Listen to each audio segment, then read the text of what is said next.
So I go from like barely training to then training with like competitive Yeah. athletes. Yeah, so it's not like you've just gone in to like a normal session where you can go, oh, what I'm going to do today is I'm just going to have like a floor roll, maybe get my body used to it, because it's an event. Yeah. So like everyone goes in hyped up. Yeah. And no one has a floor roll at like an open mat or like a grappling event like that. It's always, everyone just goes, let's test these fuckers out. And that's what happens. Even if you, with your mentality, is like, I'm going to go and chill and hope they match it. It never stays like that. Well, that happened at Black Country last year when they did like a Grapple Max open mat. Yeah. And everyone's like, oh, like the two things happen, and Rick Strom's talked about this as well, because they're like, oh, you're the guy that, to him, they're like, you're the guy that runs Grapple Max and owns Strom.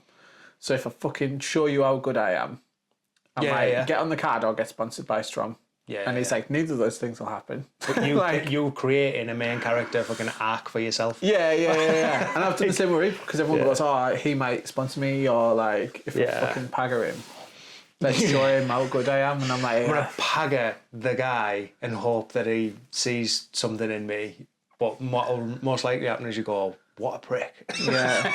And there's probably a level of expectation where, like, I think if you're in the Jiu Jitsu scene, they presume that you're pretty good, and I'm like, I'm fucking 38-year-old fucking average bloke who just loves shit and then makes cool shit, and I'm falling apart. Yeah, mate, it's all the same. Like it do be like that. Like it's even like I've had it where there might be like a blue belt or a white belt will say to me, he's like, "Oh, you Tom, do you do force reap?" And I'm like, "Yeah, I do." And I'm like, and I can see him look at all my reap club, and he's like, "Oh, he's probably mint." And I'm like, I'm fucking shit, mate. And then all I'm doing is just counter wrestling for my life and just trying to breathe. And then I'm like, yeah, I'm not actually like, it's that it just comes with the territory, doesn't it? It's like, it's quite fucking annoying that. Like teaching at Carl's on Monday, I was like, oh, there's a level of expectation here because I've spent 45 minutes teaching you techniques. Now I'm going to roll with you all. And you're going to say how shit I am at them techniques. You're going to fucking pag at me using the techniques that I've just taught you. Yeah. It's one reason why, like, whenever Carl's like, oh, can you teach? I'm like, I really love if I was that guy. But I'm like, nah. But I think equally, like, I don't have that thing. Like, Tyler's got the element where, like, he likes to teach and he's good at teaching something. Yeah. Whereas I don't have, one, the vocabulary for it, two, the positional understanding. Like, I can't get my head around the positional understanding from someone else's point of view, or to teach someone without me being in that position. Right. So like I really like if someone was like, oh, show us out, because obviously I do lockdown a lot, and I've got a strong lockdown, and I get sweeps from it and finishes from it. But if I'm teaching someone, I'm like, put me in lockdown, and go, I don't know how to do lockdown. I'm like, let me do it again, and then I can try and remember how to put my legs, because it's like I can't think with my like from the exterior to be like that's how you do a lockdown. But I think sometimes that comes into the at least early days of teaching, it's like the prep. Yeah. So like when we were chatting about when I used to do them 6 a.m. classes. Yeah. And I'd have to, like, the night before I'd be like, what am I teaching tomorrow? And I'd have an idea, but then I'd watch a video on it, and like, which would make better points usually because it's by a higher level grappler. But then I'd also be like, okay, that's where I put my foot. Yeah. That's how I need to remember, like, how to remember that. Yeah, I think so. 20 minutes before the class, I went on Reddit and I just posted his reap and I just said, I'm doing a class in 20 minutes. I'm a purple belt. It's no gi. It's mainly white belts. What should I teach? Yeah. And like, it was almost like the perfect Reddit thread, because it was just like, it had everything from like genuine, quite useful responses. Yeah. To like shit posts. Yeah. To people being like, I'd be absolutely fucking gutted if I was about to go to a class and I found out the purple belt teaching me just went on Reddit to like, and I was like, chill, bro. This is also mint content for us, because like for me there, I'm like, screen grab that, just put that, put that over a video, or like, I think that's just for me anyway, where I'm like, oh, you opportunity there was just set your phone up with you teaching class, and then just put all the little screenshots, the screen grabs of like the Reddit comments, and then be like, FYI, class was successful. But like, what's mad is that it was on Monday, and I put like in 20 minutes, and still got people commenting now. Because there's a lot of Tylers out there. That's why. Who will sit waiting, like working with multiple screens. I mean, fuck me. Like I said yesterday, how I just sat on a podcast all day. Yeah, did no work. Yes, I do it all the time. I just have stuff on in the background. But so like, and I replied to a couple of people, because one guy afterwards I checked it and he put, I teach Toriando, knee cut, and smash pass, just as three separate options that tie together quite nicely. And I was like, I didn't see this comment, but that's exactly what I taught on Monday. Yeah, yeah. Like, and I was like, glad we were on the same wavelength. I think as well, it's like you'll naturally think about a position where, like, if I was to probably try and think of something, it'd be something along the lines of like from headquarters. Because I love you think of what your strongest position is in passing. That's why, like, I thought I was thinking, when I asked you what you were teaching, I was thinking there's got to be an X pass in there somewhere. Because like it's in the one gi, of the it's like it's a bit different in nogi, isn't it? Yeah, which is where the you other can thing. switch your hand for the Toriando. But I saw like a nice thing actually for like X passing that the other day, which is like there could be pressure on the sternum. All right, okay. Where like if he's struggling to get past the leg, he's just as if you would with a gi and you collect the lapels and you push it to the sternum. He's just putting all his weight through there and then he's just stepping over the leg. Nice. And I was like, that's so annoying. And I did it loads on Monday night. Yeah. In gi, and I was like, it works in gi as well. So.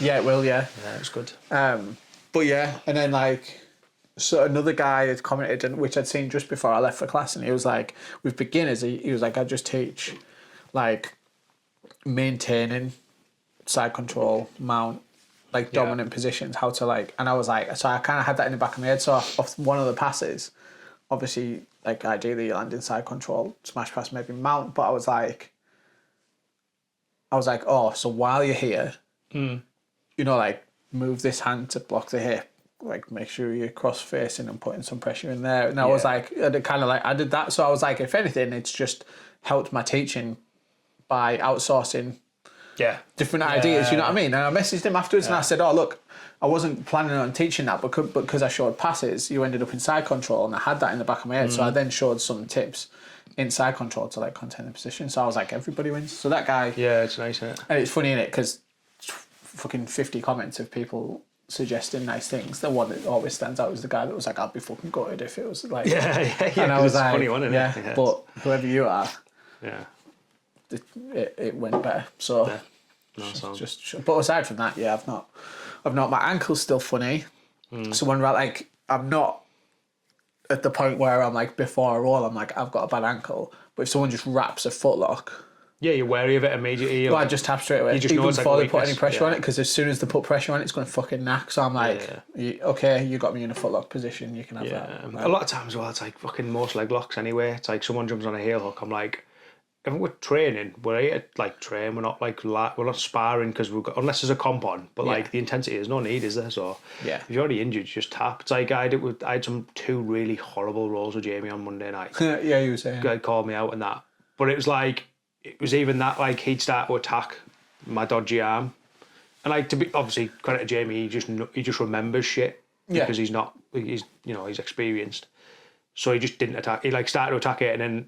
I seen him like just relinquish the control of my shoulder, and then he just like as he like sat up, I just thought myself straight away. I was like crossface of death incoming. And he just like straight crossface me, started attacking the other arm, and I just started laughing at myself. And he's like, "What are you laughing at?" And I was like, "Oh, you protected my arm." And he just like, but he pagged me. But it's like you just know like my shoulder's been that bad. I just keep it tight, and the minute anyone goes near it, I'm just like, I'll tap. Yeah. Because it's just the main thing to do. It's not worth it, is it? It's the same thing. It's like I don't think I've trained consistently for like 4 weeks because the same thing, just injury prone. Like at the minute, everything's fucked.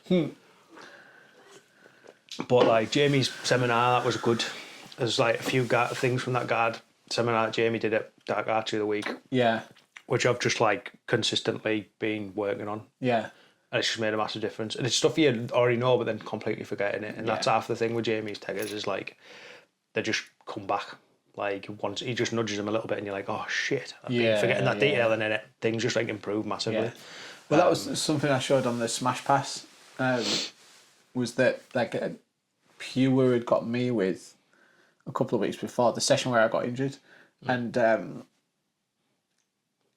was like, Jamie, show me what you just did, like, because I need to either reverse engineer it or learn it from the top, and turns out whatever Pure was doing was wrong because Jamie showed like something different. But then like basically I had like 10 minutes with Jamie where he showed me that, and I was like, oh great, and I've now taught that at 2 different sessions. Yeah, because it's fresh in your mind as well, isn't it? Yeah, it's mint.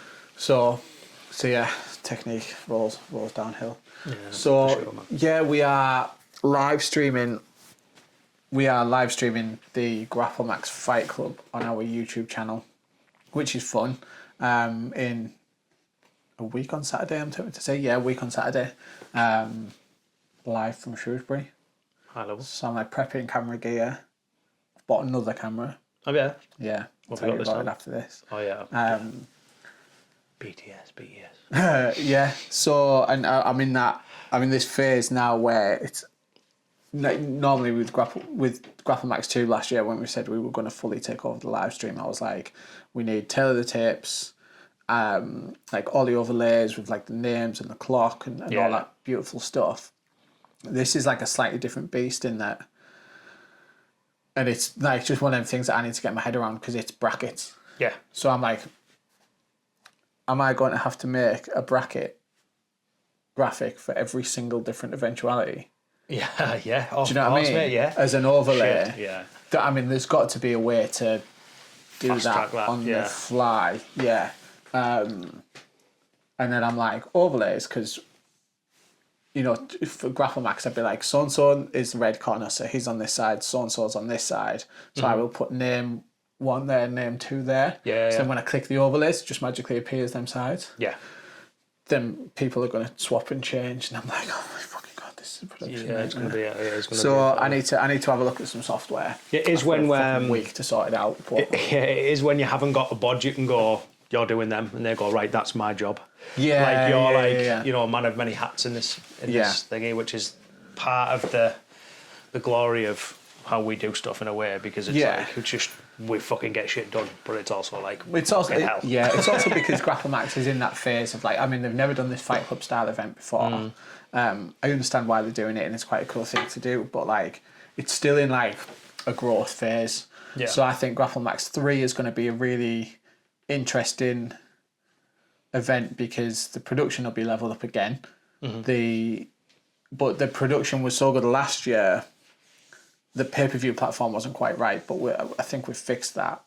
So then this year it's kind of like, okay, well, all the matches are going to be sick because the matchmakers are really good. The production's going to be really slick. The pay-per-view process is going to be really slick. They're putting some money behind some advertising. So this is kind of like the one where we know if the concept works, if that makes sense. Yeah, for sure. So then you go Grapple Max 4 next year. Okay, we know it works. We made, I don't know, whatever they make. Can we have some money for graphics person X? You know what I mean? So I go, okay, well, I'll manage the production, but I'll also manage After Effects designer. Yeah. Who I go, here's all that I need, teletapes and titles. Can you just like make all that? Yeah, just crack on. Yeah. Yeah, or bring whoever that person is into the fold and can be a part of Grapple Max or shareholder or whatever. Probably not, because I think there's already enough seats at the table. Yeah. It's already full. Rick, me, Tristan, Dave, Azza, Evelina. So there's like 6 people already in charge. You'd fucking buy another table. Don't want to put any more in. Yeah, larger conference room. Just increase the round table. Yeah. So yeah. Yeah. So it's all go. So yeah, so I need to get my head around that. But I'm excited that it's going on Reap's YouTube channel. Yeah. As we know, like I like YouTube, and I think there's lots of potential on there. Of course it is. And then there's the Reap Invitational Mate, about I'm a hyped. month after. I'm hyped as fuck for that, me. I'm in the throes of like the place that I hate, where every day I go, I should cancel this event. And I won't. It's so funny because we were here twice before, and every time it's the same. Yeah. And it's funny because only you go through it, because the rest of us just go, can't wait for this, because all we do is lay mats down and fucking our shoot content and get pissed. Yeah. It's just, like, I had an amazing match lined up. Yeah. And then the person that first contacted me and was like, I really, really want to be on your show, got in touch and was like, yeah, I can't do it anymore. And I was like, okay. So then I was left with the person that I'd chased. Yeah. You know what I mean? To build this match. And then I was like, okay, so this has happened. Who do you want now? And you know, and I do want that person on the card. But you know, when you're like, I didn't even start with you. Yeah. Now I'm trying to find you a match. You something, and he wants person X, Y, and Z. And I'm like, maybe, yeah, okay, but... but yeah, So but is that's the something game, that's always made. This is it. It happens every time, doesn't it? It happens every time. It's just the nature of the beast. But yeah, so I've got another match to announce. I've got a few bits to announce. Wilesy wants a gi match, which is quite hard to find. Yeah, it's hard to market as well sometimes. Like, But anyone that to a wants to be degree. on that nogi sub, no, sorry, that sub only scene isn't primarily nogi. Yeah, exactly. So I mean, I could. The other thing is, I'm like, okay, well, there's all these local gyms that I can reach out to that could probably find Wowsy a match. Absolutely. But Yeah. but in the northeast, I'm like, they would probably go against each other at Empire. Yeah, for sure. Yeah. So I'm like, I'd rather fill from a different well, if that makes sense. Getting somebody for sure. that. That's maybe a bit different. I was thinking, like, I was just a mate. I was like MMA, but I was like, well, nah, because I don't usually fucking put a gi on. So it's like, Yeah. that thing, isn't it? Yeah. There was, I mean, we were chatting to George, but a couple of things happened in that Cage Warriors announced a Newcastle event in July. So obviously, he's focusing on that, Of course, you know, yeah. tend to be. And then I messaged him that and I said, look, I know we've been chatting back and forth, but I see what Cage Warriors have announced and I imagine your focus is on that. If that's the case, then that's like fine. And then he posted that picture of his finger and I was like, well, there's my answer. Like, that was wild, by the way. That was like one of the most perfectly cartoonish finger breaks I've ever seen in my life. Just him walking at the fucking A&E as well. Did you see that? Yeah, I was crying with that, mate. I can't remember what he said. He was quoting something, wasn't he? Not obviously, but I can't remember what it was, but I was laughing my head off, Did you mate. see the video of him on Gassinet? No, I didn't know. How he posted it on his TikTok. He's just in there like gassing out his fucking fingers like this, and then like right at the end he like chokes on it, starts coughing because someone says something funny, I think, and just like bent finger lady. Oh man, it's so funny. But it's I mean he's got it in his blood now. It's straight, but it's just mental. That it's proper funny. Yeah, it's funny. I remember when George had the same injury as me. He posted his arm down after a double leg, which you shouldn't do. Which I always do every time. Fucking completely dislocated his elbow. He was out for it. He didn't train for ages to the point where like this is old MFA days where we were like, is George had enough? Like, is he just gonna go to college? And like, because that's what he was doing at the time. Yeah. And we were like, and then he gradually kind of came back and then turned into this fucking beast. But yeah, and then I remembered when I'd done mine elbow skateboarding. Fucking 6 years ago, 6 years later or something, and I was like, George, I messaged him and I was like, this is taking forever to heal. I was like, it's been 3 months, my elbow still hurts, and he was like, yeah, it's going to take another 3 months. And I was like, okay. I thought I was just old, and he was like, nah, it just sucks. It's a really strange injury. So, mate, all of them. I was talking to Tom today actually. Said he's been and got his X-ray done, and it's like healing, but it's not as fast as it was. So it's not fusing properly. So the wrist break. Yeah. I mean, that was wild. That's still mental level, and I'm going to say the word monginess. Like, just for like context for anyone that doesn't know, a white belt from our gym, Tomo, lovely lad, one of like the proper boys. Yeah, he's a friend. He's such a legend. But he was fucking competing Empire in Middlesbrough, and it was Ezekiel, wasn't it? It was an Ezekiel, so he had an Ezekiel choke on, and it wasn't because if it was, he wouldn't have had to put the level of force he did through this guy's chin. And basically just snapped his forearm. Snapped his own forearm. Yeah. Doing an Ezekiel choke on somebody else. Pure rage. And like, he's ripped a bit and he's a little CrossFitter, Tomo. And it just went pop. Like, thinking about like the level of force. I can't remember who told us, I think it was Alec, naturally, went through like the kilograms of force required to snap it, and it was something fucking ridiculous, like 150 kilos of force or something to snap your bone in your forearm. That's insane, man. It's nuts. I've never choked anybody that it's not on, Tomo. I don't care. Snap your own. Which one was it? It must have been the choke. It depends. I guess it depends right on what arm, side. I think it was. Yeah, it was his right arm. Cause it's his trimming arm because he's a barber as well, so he fucked himself, bless him. But So if it'd be a choking arm. Yeah, the arm that was across the chin, wasn't it? I think. That's insane. Sure, it was his right one. What's the other guy's chin made of? Titanium. Yeah. Adamantium. Hard as metal. In the multiverse. Yeah, it was off it. Bless him. I've never seen that. I've had a few never seens recently. Yeah, mate. I love that clip though, because I remember just Jamie turning around like to whoever was next to the camera, just sort of going like, "Was that his arm? Oh, eh?" Mate, the noise. It was mad. I missed it, mate. I just come over and someone went, "Thomas just broke his arm." Went, "Oh, what happened?" Thinking he'd fell on it or something, and it was no, he snapped his own arm. Like, what the F? mad. I still I want it, and I still probably want to do it. But I was going to do a t-shirt with the X-ray. Yeah, mate, absolutely should do that. I just I don't know if he's got a clean photo of the X-ray, if that makes sense. I'll message him. I'll ask him. But I still want to put it on a t-shirt. Like send me it in HD. Give him some proceeds, stick it in a GoFundMe or something for him. Yeah. Fuck it, he's rich enough anyway. Tap's a tap. Charges about 40 quid for a haircut. I know he does, I know. Um, It's mental that. yeah. So I'm still stupid. I go for a fade now and again.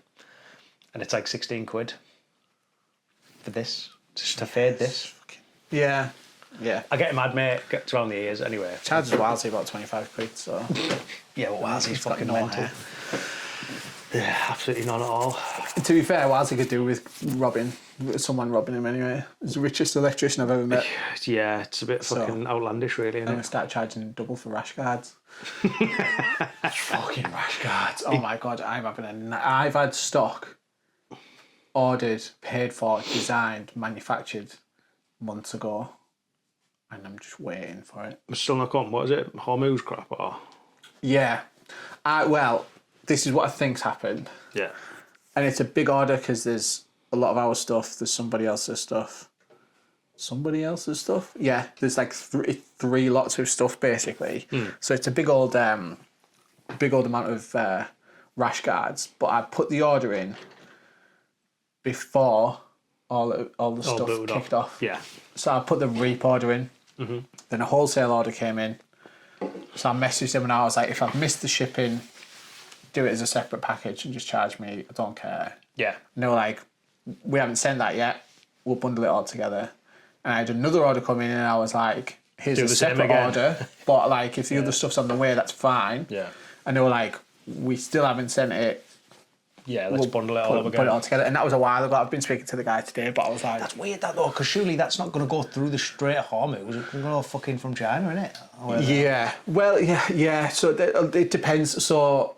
That being said, it's... What's happened is... So the cost of shipping for everybody has gone up. Yeah. We normally air freight it because it's not a shipping container's worth of stuff. Right, okay. If they had space on a shipping container and they were like, are you okay for an extra couple of weeks delivery, it's going to cost you fucking like nothing. Yeah, like I've done that in the past. Yeah. But it's generally air freighted. But what's happened is the ability to get stuff on air freight because of everyone wants air freight stuff, yeah, has changed. I've paid a normal price for air freight. Yeah. Now they're probably getting charged a fortune more, but they can't come back to me and then allocate that cost to you and say, I mean, they could, and I'd pay it to a certain extent. Yeah. But yeah, so I've just, even without shipping stuff over water, which is what they call it, then it's still affected any kind of international trade because everyone's gone, right, well, I need to air freight it. So then air freighting companies have went supply and demands, like we can ship it's it. fuel as well, like the fuel fucking thing, Yeah. isn't it? Like all the airlines are fucked. I seen something the other day about like, I think it was Ryanair or something. Like cancelled loads of flights or like increased the cost of the flights and everyone's just gone fuck off. But I'm checking, did the same. I booked a holiday in January and I'm fucking so glad I did. Yeah. But now I'm checking every day to see if my holiday's been cancelled because I paid a normal price for a holiday, which I can charge 3 times more for now because the cost of the flight there's very possible of will outweigh. Pull the pin. Yeah. Yeah. So, which is a fucking great thing to look forward to. Yeah. But, yeah. But, you know, another thing we were looking at, there's, through work, there's some stuff happening in Germany in the middle of May. Or towards the end of May, which I was going to go to. Well, the whole team was going to go to.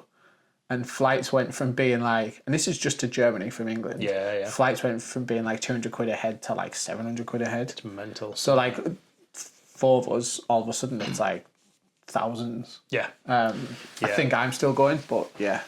Well, I had the same. They were trying to get me to go to Rotterdam like last month, because of like the whole situation I've got at home without mum and dad and that. I couldn't do it, and I've just said like we'll have to postpone it, and they said we're gonna have to look at it because the prices are they are the same. Like I think it was like 280 quid or something for me to go into Rotterdam like in January. Yeah. And now it's like 450, 500 quid or something. It's fucking stupid. Yeah. It's only a hop as well. You're in the air, what, 45 minutes? Yeah. Fucking off it. Drive there. Send you on the ferry. Couldn't be Overnight. Drive me. My back would be in bits. The overnight ferries In a car wild like as well. this. Traditionally, the overnight ferry was just a party because it was people. Like, if you can't afford a flight to Amsterdam, which is mental, because it's 100 quid, you pay 50 quid for a ferry.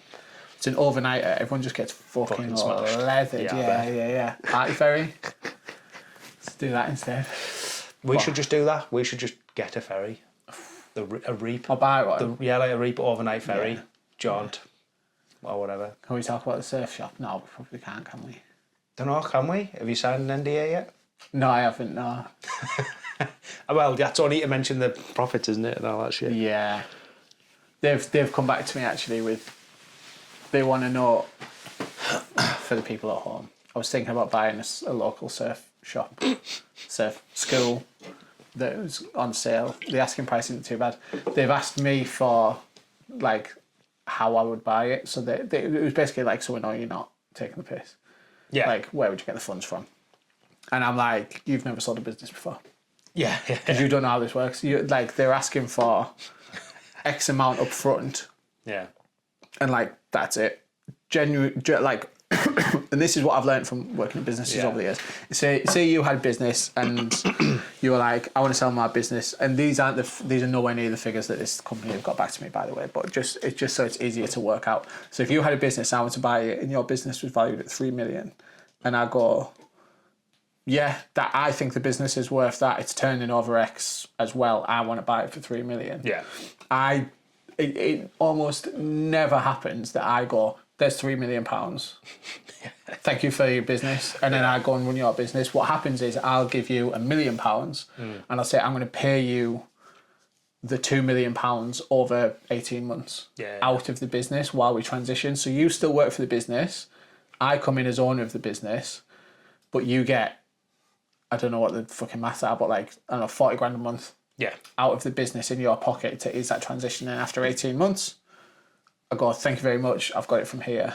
Or even usually after 3-4 months, you go, I've kind of got everything I need to know, but you'll still get your money every month, providing the business stays afloat, which it should do. Then by the end of 18 months, you've had a lump sum at the start, and then you've had your full 3 million at the end of that. So for them to go, yeah, we just want this, I'm like, okay, you've not done this before. And that's fine, because they probably never sold a business before. So I'm like, can I be bothered to take them to school and say, here's how, I feel like doing it to just be like, I'm probably not going to buy your business, but just so you know, here's how somebody's going to approach you. Yeah, so like, you can have an idea of like, this is you're practice. not going to get X and then go off to the sunset. Yeah. Like, there is a transition period, and you get your money, but you need to get paid out that transition period. Because it's also a trust thing, because if you go, I go, there's 3 million quid, see you later, then I've got your business, and actually I go, oh no, this business is completely fucked. And then you're gone, and I've already given you 3 million quid. I'm like, oh no, it's like go, no, I'll be here for 12 months because I believe in my business. Yeah, you blow your nuts off. You don't want to blow your nuts off, Yeah, and you've got, you've got £1 million quid in your pocket, you can go and fucking travel and stuff like that, but I need to reach you for these 12 months for the transition period. Yeah. And it also means that, like, you go, you're not giving me a piece of shit because you go, well, every month I need to get my 40 grand or whatever the number is. Yeah. So yeah, probably not going to do it. I've got another idea for a beach-based business, but I'll tell you that afterwards. BTS, but yes. Yeah. So, Reap's bonkers. I've had another wholesale order come in. I've got another one. We've got like a dark arts set, and the bottleneck is me on the design, because I've been throwing some really, really cool concepts, but then have needed to be taken to reality. And the amount of designs I've put into one design is like would have been like 20 different rash guards, if that makes sense. And I'm like, so I'm throwing a lot at it, and it's going to be worth it, and it's going to be a really, really cool set, and it's going to be a design that we can then put on the back of hoodies, put on the back of gears, and they want to do tracksuits and stuff like that. But, but equally, I'm just aware of the lag. I'm like, okay, if I put the order in now, I might not get it until summer because there's international conflict. Great, that, eh? Which doesn't look like it's going to get fucking sorted for a while either. But the state of the scene. It's funny because I had a guy message me about a match for the Invitational, and I was like, yeah, I'll add you to the list, and if we can get you matched up. Well, Jenny messaged me again the other day, and he was like, hey, I've just accepted a match on something that's the same day. And I was like, awesome. I put my event on that date because there was no clashes. Yeah. Which means so what's this event? that thing that's happened, which always happens, is that every fucking Tom, Dick and Harry wants to put on an event, and they're well within the power to. And it's just gone great, cool, unseen competition. Well, you're missing out because it's fucking cool as shit hours. So yeah, well, there's beer within like a foot of the fucking scrap. He also messaged me like, he was like, I'm really looking forward to seeing all the media and everything that comes through your event because your events are like really, really cool. And I was like, well, why don't you just do mine? Fucking go and do it then, dude. Yeah. Who's your It's way better when you're on it. You are. Said, who's your opponent? Do you want to do it on my event instead? Yeah, bring them here. We'll have another car, like slot, fuck it. So yeah, Beer, all fun and games. pizza, good fucking photos, good videos, live stream. Yeah, good times. It's on Saturday and it's going to be Mint. Yeah, but not only like, so like, because the last couple have been testing the waters, like on a Sunday, it's been like, events finished, you know, everyone sticks around for a bit and then tends to go home. Yeah. And I'm like, well, bar's open, DJ will start in a couple of hours. The thing with Play now as well is like, it's evolved so much in the last 12 months. Yeah. That like, what it like, it was a bit like, in a sense, a shell of something that was to come. Yeah, and yeah. now it's like a cool fucking dive bar with loads of mad shit in there. Yeah. So it's like, after it's all finished, you're in somewhere where like you've got everything you need to have like a full-on mint night out. Yeah. You're not sort of just stood around with a pint. There's like fucking pool deals and all sorts of fucking piss about with and the rest of it. So Well, that's like, so all the arcade bit and everything is obviously going to be open as well. Yeah. So I'm like, I'm almost not mad at the potential for somebody coming to our event and then just sitting and playing Street Fighter for like 3 hours. Fuck me, let's have a Street Fighter competition after. Yeah. So there's, it's like the mint. potential is limitless, really. It's so good, man. It should be good. I just like, I'm going to make a video about this, I think, but like, there's just a time of my day where I'm sat on Instagram, I've got my spreadsheet open, and I'm fucking just Instagram DMs, and I'm like, I hate this. I'm like, there's got to be a better way. Yeah. But there isn't. It's you're just DMing, just grinding back away and forth through it on Instagram, jumping between accounts. I had a coach message me, and he was like, "Who's a friend?" And he was like, "Can you go through me? Because I just don't." He's old school, and he sent me a really nice message afterwards after I explained. But he was like, his whole thing is like, because he's a fight gym. Yeah. He doesn't want his guys matching themselves up traditionally in the past because there could be a mismatch, and then all the parents buy tickets to watch them in an MMA fight and they get fucking knocked out. Like, because it's a total mismatch. And I was like, I get it. But I was like, the kid was messaging me on the Reap Instagram. He'd messaged me on my personal Instagram. So like the kid was not hounding me, but messaging me a lot. So I was just in my DMs like, you want this match? You want this match? Okay, like you're both the same weight. Blah blah blah. Right, there's my match done. And then he'd gone back to Coach X, and he was like, "Oh, could you just?" He was like, "I'd messaged you," and I was like, "I know you were just on the wrong account." That's all it was. You just weren't in my like stream. I'd have had to log out, go into my other account, which is just to press a couple of buttons. But I was like, it's so funny though, because like I've had it where I've like double tapped my account to like swap to my other account, but the last account I was in was Reap, and then I've like gone back onto mine, and then I've opened the app again, and then just a million pop-ups just come up like, and it's like 30 people have messaged Reap, and I'm like, I don't fucking know who that person is, and I'm like, oh yeah, I'm still in the Reap account. Well, It's so funny. I just look at it and I go, Rick's head must be burning on fire right now.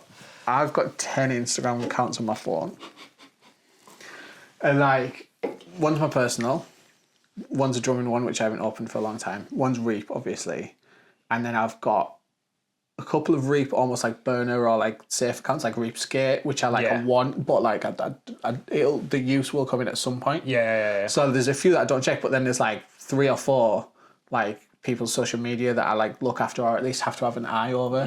So I'm on like fucking dog shampoo TikTok.